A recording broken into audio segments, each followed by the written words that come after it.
Agarda sizda yangi bilim bo'lsa-yu, uni ommaga, xalqqa qanday yetkazishni bilmay yurgan bo'lsangiz, uni tizimli ravishda, maxsus metodika asosida, metodologik ko'rinishda ommaga yetkazishni istasangiz, albatta Dilafruzovani xizmatlaridan foydalanishni sizga tavsiya qilaman. Uzoq yillardan beri xalqimizga notiqlik mahoratidan dars berib kelamiz.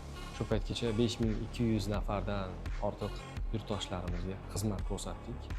O'quvchilarimiz soni va ma'lum bir muddat o'tganidan so'ng biz o'z ustimizda ishlab qaysidir ma'noda yangi bosqichga chiqish maqsadida va qaysidir ma'noda o'z kamchiliklarimizni to'ldirish maqsadida metodologik chuqur yondashishni o'ylab qoldik va bozorda aynan metodistga ehtiyojimiz bor edi. Bir yildan beri hamkorlikda ishlagan bo'lsak, o'zimizdagi bor bilimlarni metodologik shunaqa tizimga solib berdilar va men natijadorlik bir necha foizlarga o'sganini ko'rdim.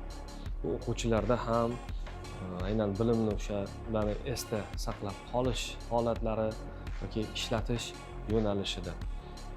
Bir so'z bilan aytganda, Dilafruzovani xizmatlaridan foydalanib, ularga murojaat qilib, bizda o'sish bo'ldi har tomonlama.